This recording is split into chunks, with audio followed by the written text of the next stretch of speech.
was the sound of a Fat King divorce! That should certainly go well.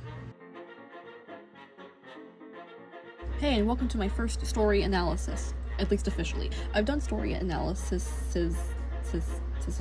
before, but never in this format. I've never done a YouTube video on them, and I've also never analyzed a animation. I just want to make a quick disclaimer that I'm not quite part of the Has-Been Hotel and the Helluvaboss fandom, nor am I part of like the anti-fandom. I'm not really involved in any of that drama. I'm just here to give an unbiased analysis on this show from a creative perspective. I am currently a story development intern for a film school, and I'm also just working a lot as like a screenwriting student. I'm not normally used to doing anything relating to screenwriting or film or television. I'm mostly used to writing novels, so my perception on this kind of stuff is not as, I guess, professional as it may be for other people. I'm sure there's definitely other YouTubers on here that could do a way better job analyzing stories like this, but again, it's something that I'm kind of getting into more, and I really just want to start analyzing more film and television and just giving a lot of thoughts and critiques and just stuff like that, just for practice and for fun. I also just thought that I would take everything I've learned from my internship and apply it to here as kind of like a practice round, and actually get to work on something of my choosing, since I don't get to choose the projects we work on. So, you know, I think this might be kind of interesting to do. Alright, so starting off, I think the first thing that everyone noticed with this episode was that we got a shit ton of backstory for Stolas and Blitz, and that's something that I think everyone has wanted to see for a very long time, and I'm very glad that they started the season with this backstory, because from like a story perspective, that's a really good beginning. It gives us options to view these characters' lives in not only a totally different like perspective, but it gives us a lot of content to work with. So I know a lot of like television shows tend to like either do like maybe like a prologue, or they'll slip in little flashbacks here and there. That's a good way of approaching it, but I think having like the episode 1 of this season start off with that backstory, I think opens up a lot of new opportunities on ways that this season could go. I'm not sure what the entire plan is for the second season, but from the way I see it, I feel like the rest of the episodes are probably going to focus on more on like the characters' lives. Obviously there's probably going to be a lot of like drama and action and adventure and whatnot, just like in season 1, but it feels like this season will be a lot more character driven, and now that we have a lot of context for how Stolas and Blitz met, we're probably going to get a lot more of them in this season. So a theory I sort of have for this upcoming season is that each episode might focus on a different aspect of the characters' lives and their situation. So for example, one episode might focus specifically on like the divorce of Stolas and Stella. Another episode might focus on building upon the relationship that Stolas and Blitz have. I know they kind of had like a bittersweet ending in season 1's finale, so I feel like there's going to be a lot of focus on them kind of rekindling that and finally having the relationship that they've always wanted, especially considering that Stolas never wanted to be married to Stella. So we're probably going to get an episode dedicated to that. We might also get another episode dedicated to Stolas and his daughter Octavia. I know we've kind of had a father-daughter episode already in season 1, but I feel like there might be more episodes going into detail on the relationship and how Octavia's kind of coping with this new change and this shift in her life and whatnot, and just so on and so forth. I feel like each episode might focus on something different, even if that plot isn't completely related to one of these aspects. Even if the plot is about something completely different, like, I don't know, the character's going on some sort of crazy adventure, there's probably going to be some sort of integration of these elements into each episode until you get to the season finale, when everything is sort of kind of wrapping up and everyone kind of gets their happy ending. I'm not sure how many seasons they plan to do for this show, but I feel like there's going to be a good amount of just character development and hopefully happy endings for each of the characters. Even if everything doesn't get resolved, I have a feeling that a lot is going to get wrapped up in this season, at least for all the plot points that have been brought up until this point. Another thing too, and this is sort of like my own personal pet peeve, but I feel like the pacing for the first episode was a bit quick, but I'm not really mentioning that as a critique, but more as just a comment on how I view these sort of things. I am, like I said, I'm very used to writing novels that range well over 100,000 words, so pacing for, you know, a 100k novel is going to be much different than a 20-minute, you know, episode. So that, again, that's not a critique, but just something I kind of noticed. My perception on pacing is very kind of skewed because of, you know, my adjustment with different writing formats. But I also have to take into consideration that when you're dealing with a 20-minute episode, there's only so much you can really convey. And I kind of noticed this a lot with television pilots. I know the Has Been Hotel pilot had this kind of like the same issue that a lot of people complained about, and it was that everything was happening too fast, too much information was being thrown at us. And I know this is definitely a valid complaint for a lot of people, but you also have to remember when you're dealing with a television pilot or just the first episode of any season in general, there's only so much you can do. If you try to slow down the pacing so all the information being brought to you is more digestible, it will not cover a lot. Also, you have to remember that TV show pilots and the first episode to any season of a television show have a lot of expectations on them, because you're quite literally starting a story, and the way you start a story could make or break it.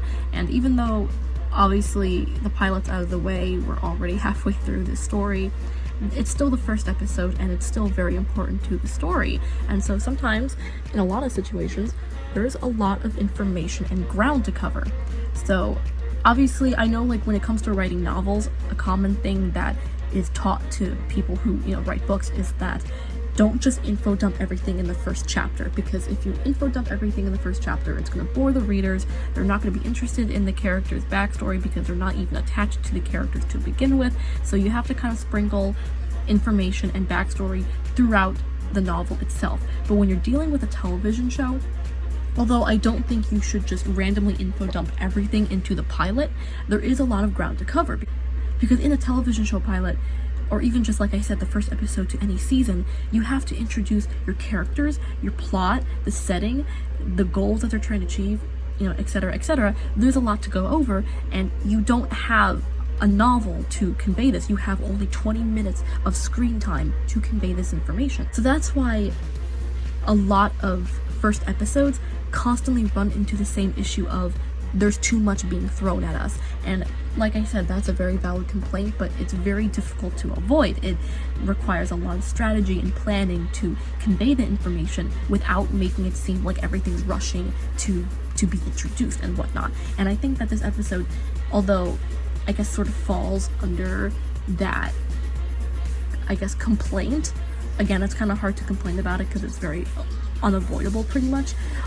It doesn't do it that horribly, honestly. I think that considering they only had 20 minutes to convey all this backstory to the viewers, I think they actually conveyed it very well. I think that they were able to incorporate all the key points and plot elements in a way that didn't feel too rushed. It felt pretty natural, and I love the time cuts and everything. It was very funny. And they kind of formatted everything in a way that worked really well for the type of story that they're telling. So I do have to give them props for that. You know, if you were to cover the entire backstory that Stolas and Blitz and Fizz have, they would have to make a full fucking animated movie, because it's a lot, you know. There's only so much you can convey in a visual format, and that's especially true when you're adapting novels into movies or television shows. A lot gets cut out, and that kind of pisses off a lot of people, but it's just the way it is. Television and film can't convey as much detail as novels can, because you don't have the sort of upper hand of narration. I mean, you could have a narrator, but novel narration is not the same thing as, like, storytelling, like, you know, like verbally speaking narrators, you know. I'm trying to find the right word to describe this, so it's going to get very shortened and very summarized very quickly. That does raise a lot of questions that I will bring up later in this video, but I think that this episode definitely covered all the major plot points in their backstory.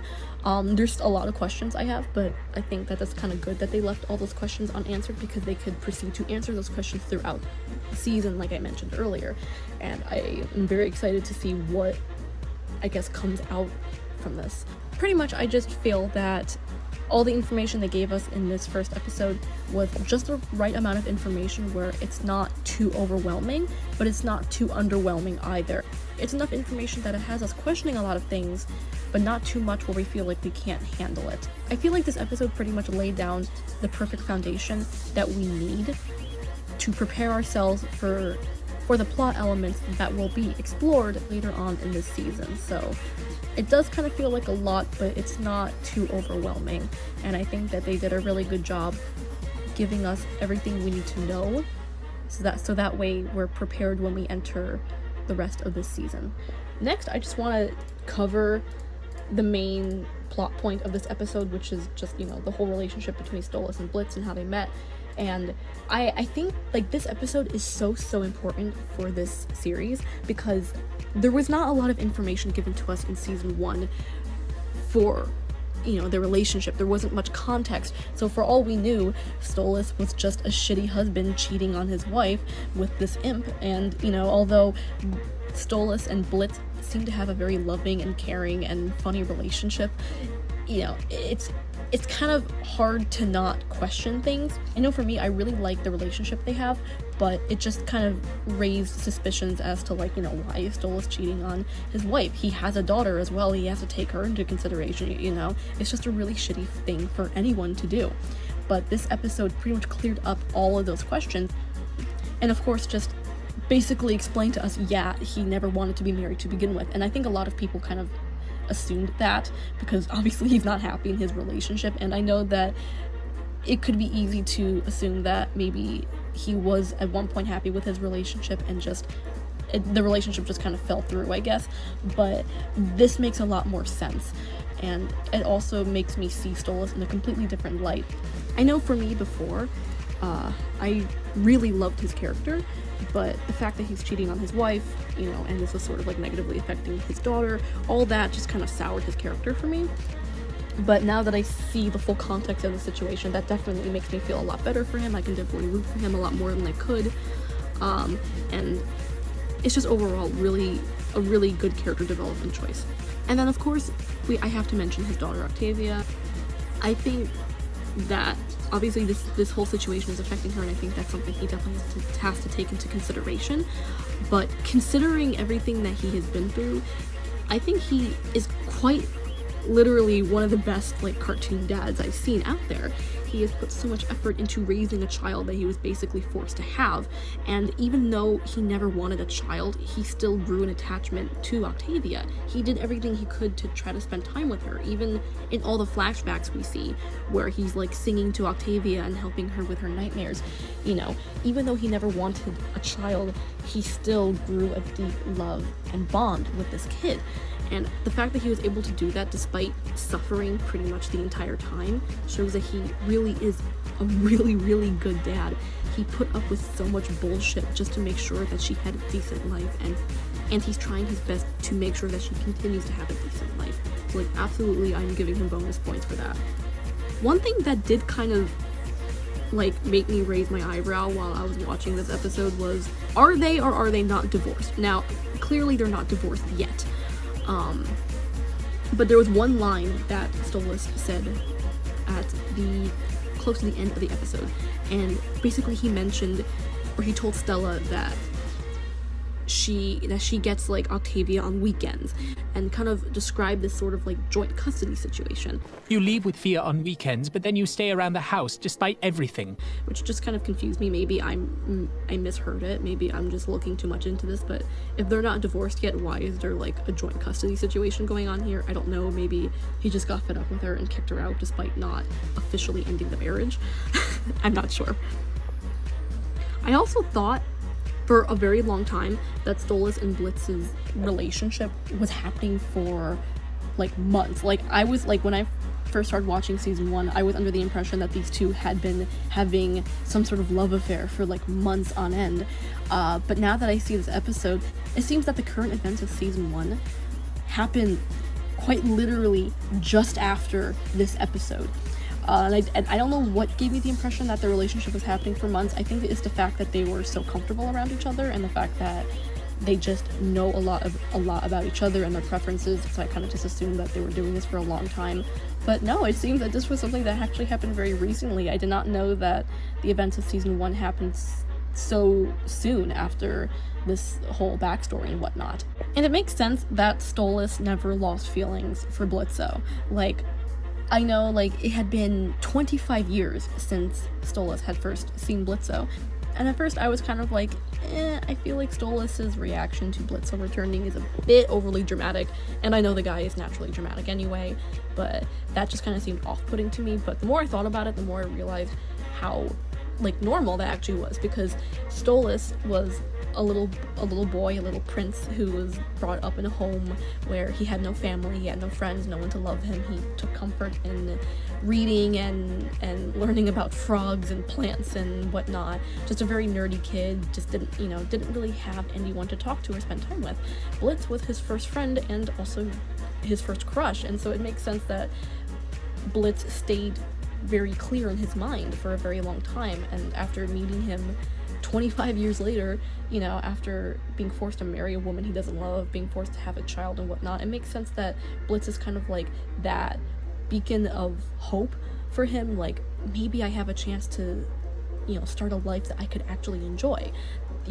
Blitz was kind of like a last minute savior for him, I guess, and it kind of just makes sense that he would be so over the moon to be reunited with this guy. That also kind of makes me wonder how naive Stolas is, because very clearly Blitz is not there to be with Stolas. It's very clear that he's there to steal his grimoire. It's very clear from the beginning that, he's there to steal the book, and after a bunch of wrestling together, Stolas still doesn't notice that he's there for the book. I mean, part of me wants to kind of assume that Stolas is acting dumb just because he doesn't want to, like, ruin their relationship, I guess, but it just kind of makes me question, like, how dumb or naive Stolas is and how he's not noticing any of this shit. This brings me to my next point, which is there are a lot of things that probably happened both before and after this episode. What I mean is, like, between those 25 years, I'm sure there were so many things that happened to both Stolas and Blitz, even if they weren't in contact with each other. I'm sure there's a lot that was happening, especially with Stolas trying to, raise a child and whatnot, especially because he didn't want any of this. So I can imagine there's probably a lot of character development that probably happened during those 25 years that we're not seeing. Now, I doubt the creators will go into detail about what happened during those 25 years. They may hint things here and there, but I highly doubt they'll actually go into detail, because once again, I don't know how you're supposed to summarize 25 years into a single episode. There's probably a lot that happened, and if they do mention it, they'll probably just mention some, like, basic major plot points. But I do have a lot of, I guess, questions about what was going on that entire time. I'd also like to see how Blitz really stayed in Stolas' mind, like, because clearly Stolas was thinking about Blitz for many years and he never forgot him. So I just like to see how maybe that was affecting him. Like, maybe Stolas would think about Blitz every night. Maybe he would dream and wish that he'd meet Blitz again, Did he ever put effort into trying to find where Blitz was and try to reconnect with him? Or did he just give up and think it was a lost cause? Just stuff like that. I'm kind of wondering what was going on at that point. And of course, you kind of have to think about Blitz's side of the story. Like, what was he doing the entire time? After he stole a bunch of shit from, Stolas' family, what happened? Clearly, he did not follow his childhood career dream of joining the circus, creating his own circus, and went into the business of murder. I'd like to see what made him make that decision. I kind of have a theory that it was due to Fizz, because after seeing the backstory and seeing how well Blitz and Fizz got along, that kind of raises a lot of questions as well as to, like, what drove them apart. I kind of am thinking that it may have had something to do with just their, I guess, moral point of views and also maybe financial decisions, because if you think about it, maybe didn't want to be with his family anymore. Maybe he felt betrayed from what, what his father put him through. We also don't see any mentions of his mother, so maybe there's some stuff going on between him and his mom that kind of makes him separate. I don't know, I just feel like there's a lot of room to explore his family and his backstory. Maybe at some point when Blitz decided that he didn't want to be a part of like the circus business anymore, Fizz kind of felt very betrayed by it, and his whole family, I guess, disowned him. I don't know, you know. I feel like there's just a lot that could be explored with his backstory, and I would really want to see how he got separated from his family and got separated from Fizz. Clearly they don't have a good relationship anymore, and I kind of want to see what happened to make that go down. I just generally want to see what inspired Blitz to get into a career that literally involves murdering people. I mean, he seems like such an innocent and happy child. I mean, he doesn't even want to steal from Stolas's family, you know. He's guilt tripped into it. So if he doesn't want to do so much as steal, why would he want to kill for a living? You know, I just want to see what inspired him to take that career path. I've heard some people say that he was actually more scared of getting caught stealing than he was of actually stealing on its own. Now that is a very good point, and in the scene when Blitz was playing with Fizz, clearly he liked blood, like he was just talking about blood and how cool it was, so maybe he just truly is desensitized to murder and that just doesn't bother him. So maybe, I guess that was a scene foreshadowing his future occupation, but it still just seems a little strange to me that such a sweet and really caring child could turn into someone who wants to just kill everyone for a living. So I just want to see what, you know, caused that, I guess, sort of downward spiral. Now, onto some little plot holes I kind of noticed in this episode. Maybe I'm just digging too deep into this, but I would say the main thing I noticed was when Stolas's dad confronted Blitz's dad and wanted to buy Blitz as a little companion, a little friend for Stolas, Blitz's dad assumed he was talking about Fizzaroli and said that, you know, it would cost a lot of money, and, you know, Stolas's dad was just like, whatever, I'll pay whatever it takes. I just want my kid to basically, like, stop crying. But then the second that Blitz's dad discovers that it's actually Blitz that he wants and not Fizzaroli, he suddenly doesn't care. And although this kind of fits well into his character, and that's not really the issue I have, the thing that kind of threw me off was the fact that Stolas's dad was completely willing to pay a shit ton of money just to get this kid with him, even if it was just for like a day. But when Blitz's father realized that it was actually Blitz he wanted, he just didn't care and gave him up for a crumpled $5 bill and a slim fit condom. So I just feel like he could have taken advantage of that. It just seemed weird that he would, you know, that he just willingly gave up a shit ton of money for a $5 bill and a condom. I don't understand why he gave that up, and then proceeded to guilt trip Blitz into stealing a bunch of shit from, you know, their home because they're poor, and, like, you know, giving him the whole, like, oh, well, don't you want to help your mama and me? Don't you want to put more food on the table and all that spiel? It just felt like complete bullshit. Like, you wouldn't even have to guilt trip your son into stealing from a rich family if you had just not been stupid and taken the goddamn money that he offered to begin with, you know? It just defeats the whole point. If he just took the money, it would have lowered the risk of his son being caught for theft and ruining his family's reputation. And also just would have been easier too. I mean, you had the money in your hands and you just gave it up and just made this whole situation a lot more complicated. I don't want to get sidetracked and rant about something completely off topic, but I see this a lot in both film, television, novels. I see it in every format that tells a story, and it's where little things like this, little plot holes, are kind of looked over because it helps push the plot forward. So, like, this episode would have no plot if, you know, Blitz didn't get sold to, you know, the family. So that's why I guess they kind of made that decision, and it also just goes to show how shitty Blitz's dad is and how little his dad actually cares about him. But again, it just doesn't really make any sense. I know not a lot of people probably care about it. I do, because I'm very analytical when it comes to stories. I know that, like, no one actually cares, but it's just something that I do notice a lot, where, like, storytellers will overlook minor and sometimes even major plot holes just because they need to make a decision that pushes the plot forward, even if that decision doesn't make any sense. I don't know, that's kind of just a storytelling pet peeve of mine, but whatever. Another thing too is, how the hell did no one notice Blitz and Stolas stealing so much shit from the castle? It doesn't make any sense to me, because I'm sure this castle has guards, and even if each room isn't specifically guarded, I'm sure someone at some point would have noticed. I mean, clearly they have a lot of like servants and people working for them. How did no one notice these kids just stuffing a giant fucking bag with everything, pretty much, you know? And then the third thing is, how did Blitz's dad get into the yard? Like, I'm assuming this castle has some sort of security system, or, you know, someone guarding it. How did the dad just sneak into the backyard, you know, catch like this huge bag full of stolen items and then just run off with it unseen? I'd also like to know what happened to all the stuff they stole. Like, obviously someone had to notice at some point. They basically emptied out the entire castle. Like, someone had to have noticed. And I know Stolas is kind of naive, but even he had to have noticed at some point the stuff was missing. Wouldn't that have made him feel betrayed by Blitz? You know, wouldn't he felt really upset that his only friend pretty much used him to steal a bunch of things from his family just for greedy reasons?